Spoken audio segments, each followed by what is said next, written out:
Imagina esto por un momento. Te despiertas, abres Instagram, ves la vida perfecta de 3 personas seguidas. Y sin darte cuenta, tu cabeza empieza: vas tarde, no vales lo suficiente. Mírate, comparado con ellos, eres un desastre. Pues bien, hoy quiero decirte que ese rum rum que escuchas en tu cabeza no eres tú. Es tu ego hablándote. Así que en este vídeo vamos a ver qué es el ego, cómo te sabotea y qué puedes hacer desde la ciencia para bajarle el volumen. Vamos allá. En 2022, un equipo de la Universidad de Massachusetts reclutó a 75 adultos para un experimento sobre algo que llamaron ego silencioso. Ese ego silencioso se refiere a esa capacidad que tenemos de no reaccionar desde el ego, de acallar esa vocecita interior. Y a estos 75 adultos los dividieron en 2 grupos. Uno de esos grupos escuchó durante 3 sesiones diferentes un audio guiado, donde se les hablaba de ver sus pensamientos con distancia, de recordar que no son el centro del universo, de conectar con los demás con más empatía y de enfocarse en el crecimiento, no en el ego herido. Mientras que el otro grupo escuchó audios neutros sobre paisajes de la naturaleza. Relajantes, sí, pero sin hablar del ego. Y después de esto, los investigadores midieron 3 factores: el nivel de ego silencioso, la inteligencia emocional y el florecimiento psicológico, que se refiere a esa sensación de estar creciendo, de tener un propósito, de tener buenas relaciones, buena energía. Pero ¿qué ocurrió con este estudio? El primer grupo, el del audio guiado, aumentó de forma clara sus puntuaciones en ego silencioso, lo cual disparó también su inteligencia emocional. Y lo más potente es que gracias a eso, estas personas tenían entre un 60 y un 70% más de probabilidades de estar floreciendo, creciendo, avanzando en su vida que las personas del segundo grupo. Y ojo, un mes después de terminar los entrenamientos, esos efectos de los que acabamos de hablar seguían ahí. Es decir, cuando entrenas un ego más silencioso, no te haces más pequeño, te haces más estable, más presente, más feliz. Ese es un punto importantísimo del vídeo. No se trata de matar al ego, eso es insostenible, es imposible, el ego va a estar aquí siempre. Se trata de educarlo, de acallarlo, de silenciarlo lo máximo posible. Pero ¿qué es realmente el ego? Vamos a aterrizarlo un poco. Psicológicamente, tu ego es, simplificándolo mucho, ese personaje que tu mente se ha inventado sobre quién eres y que intenta proteger esa máscara que se ha creado a toda costa. No es malo en sí, el problema es cuando se cree el protagonista absoluto de toda tu vida, cuando se toma todo como un ataque personal y cuando vive enganchado a la comparación constante.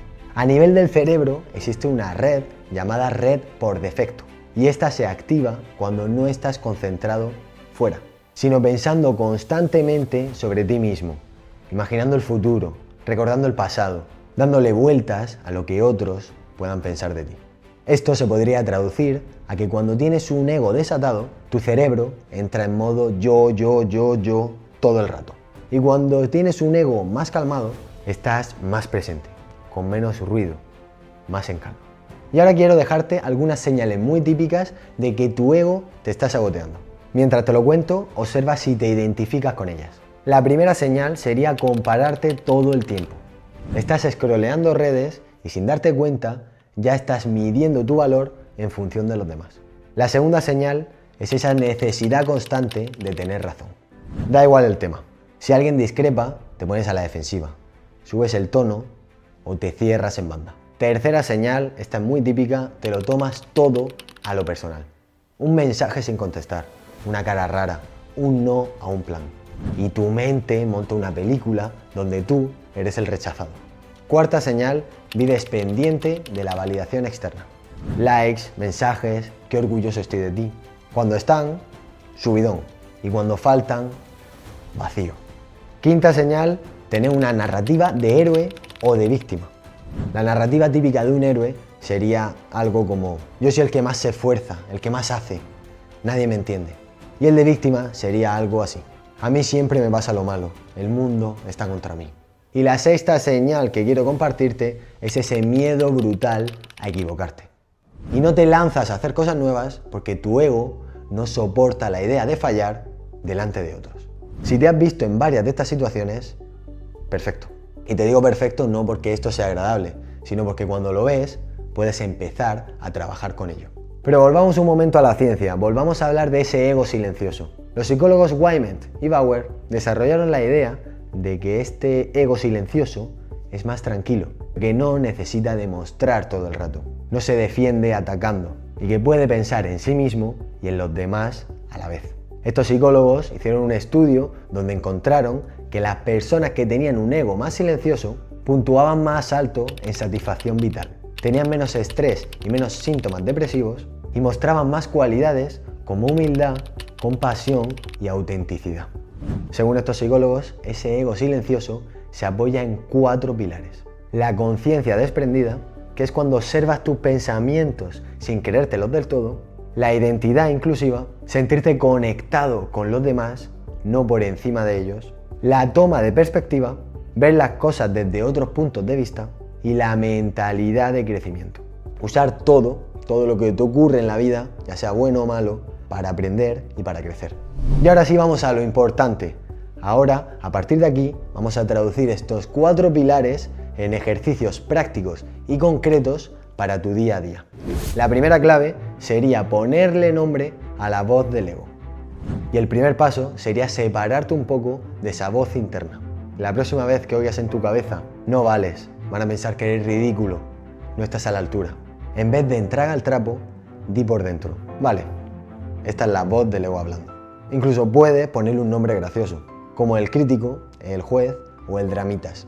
Y añades una frase como, gracias por intentar protegerme, pero ahora no te necesito. Y esto es conciencia desprendida. No peleas con la voz, pero tampoco la dejas conducir tu vida. La segunda clave sería cambiar el yo contra el mundo por yo con el mundo. El ego, cuando está desatado, vive en modo comparación y competencia. Para callarlo, hay que entrenar esa sensación de formo parte de algo más grande. Para ello, puedes hacer un acto de servicio silencioso cada día, como enviarle un mensaje a alguien que sabes que lo está pasando mal, ayudar a un compañero sin contárselo a nadie, o hacerle un favor a alguien de tu familia sin esperar reconocimiento. O por ejemplo, un ejercicio de conexión rápida que también funciona muy bien, sería que cuando estés en el metro, en clase o en cualquier lado, elijas a alguien al azar y pienses, esa persona de ahí también sufre, también tiene miedos y también quiere ser feliz.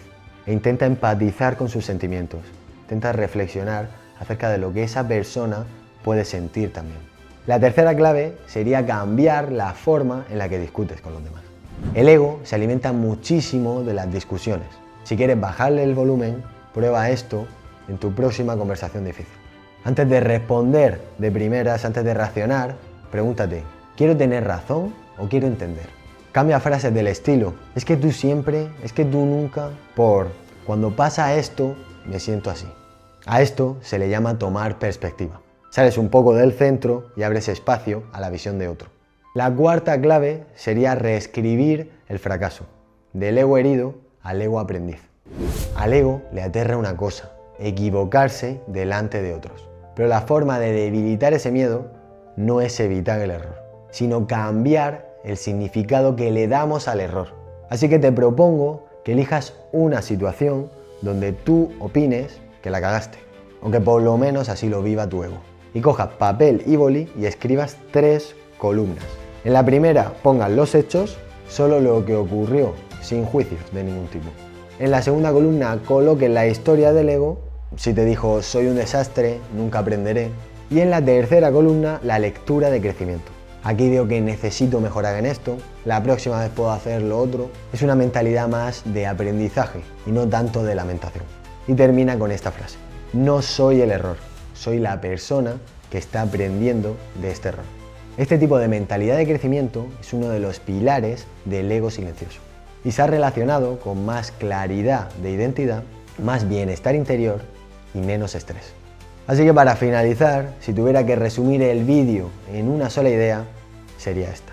No eres la voz que te compara, te insulta o te exige.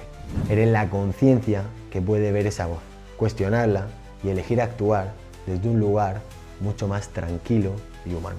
La ciencia nos está diciendo algo muy potente, que cuando entrenas un ego más silencioso, mejora tu bienestar, se reduce el estrés, aumenta tu inteligencia emocional y tus relaciones se vuelven más sanas. Y no hace falta irse de retiro espiritual un mes. En el estudio que hemos visto, 3 sesiones cortas, solo 3, ya marcaron la diferencia. Así que te propongo que en cuanto termines de ver el vídeo, elijas una, solo una, de las 4 prácticas que te he planteado y la pongas en práctica hoy mismo. Pero la realidad es que todo esto no lo digo yo. Lo dicen varios estudios científicos que durante años han estado investigando acerca de cómo funciona nuestro ego y sobre todo, y lo más importante, cómo podemos silenciarlo. Si te ha gustado el vídeo, dale like, suscríbete y compártelo con esa persona que sabes que lo está pasando mal y que quizá necesita escuchar que no es su ego, sino que es mucho más que eso. Muchas gracias por estar aquí y nos vemos en el próximo vídeo. Un besazo.